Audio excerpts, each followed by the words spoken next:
In this section, we will learn how to research and analyze stocks based on two common methods: fundamental analysis and technical analysis.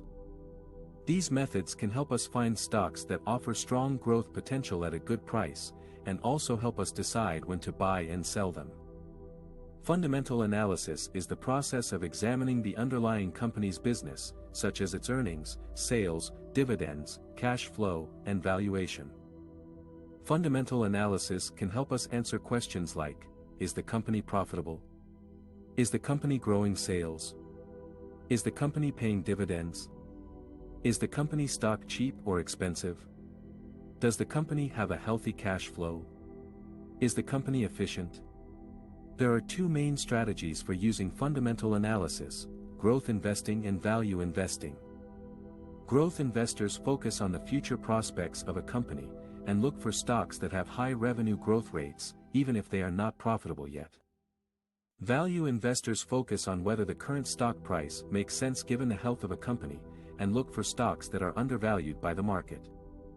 Some of the metrics that fundamental analysts use are: earnings per share, EPS. This is the amount of profit that a company makes per share of its stock. A higher EPS means a more profitable company. Price to earnings ratio, PE. This is the ratio of a company's stock price to its EPS. A lower PE means a cheaper stock relative to its earnings. Price to earnings growth ratio, PEG. This is the ratio of a company's PE to its expected earnings growth rate. A lower PEG means a cheaper stock relative to its growth potential. Dividend yield. This is the percentage of a company's annual dividend payment to its stock price. A higher dividend yield means a more generous dividend payout. Cash flow. This is the amount of money that a company generates from its operations. A positive cash flow means a healthy company that can reinvest in its business or pay dividends to shareholders. Technical analysis is the process of looking for statistical patterns on stock charts that might predict future price and volume movements. Technical analysis assumes that stock prices already reflect all the publicly available information about a company, so there is no need to analyze its fundamentals. Technical analysis can help us answer questions like: what is the trend of a stock price? What is the momentum of a stock price? What are the support and resistance levels of a stock price? When is a good time to buy or sell a stock? There are many tools and techniques that technical analysts use, such as trend lines. These are lines drawn on a chart to show the direction and strength of a stock price movement. An upward trend line means a bullish trend, while a downward trend line means a bearish trend. Moving averages. These are lines that show the average price of a stock over a certain period of time. Moving averages can help smooth out price fluctuations and identify trends. A common moving average is the 50-day moving average, which shows the average price of a stock over the past 50 days. Volume. This is the number of shares that are traded in a given period of time. Volume can indicate the level of interest and activity in a stock.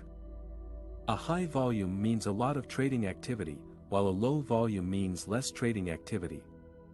Indicators. These are mathematical calculations that use price and volume data to generate signals about a stock's performance. Some common indicators are: Relative Strength Index, RSI. This measures how overbought or oversold a stock is on a scale from 0 to 100. A high RSI means a stock is overbought and may be due for a correction, while a low RSI means a stock is oversold and may be due for a bounce. Moving Average Convergence Divergence, MACD. This shows the relationship between two moving averages of different lengths. The MACD line is the difference between the 12-day and 26-day exponential moving averages, while the signal line is the 9-day exponential moving average of the MACD line. The MACD line crossing above or below the signal line can indicate bullish or bearish signals respectively. Bollinger Bands. These are bands that surround a moving average and show the volatility of a stock price. The bands widen when volatility increases and narrow when volatility decreases. The bands can also act as support and resistance levels for price movements. The best way to use fundamental and technical analysis together is to combine them in a way that suits your trading style and goals. For example, you can use fundamental analysis to select which stocks to buy based on their growth potential or value proposition, and then use technical analysis to decide when to buy or sell them based on their price patterns and signals. Alternatively, you can use technical analysis to screen for stocks that have favorable chart patterns or indicators, and then use fundamental analysis to confirm their quality or attractiveness. The key is to find a balance between both methods and use them as complementary tools rather than competing ones. Remember, there is no one right way to research and analyze stocks. You have to experiment with different methods and find what works best for you. That's all for this section on how to research and analyze stocks based on fundamental and technical criteria.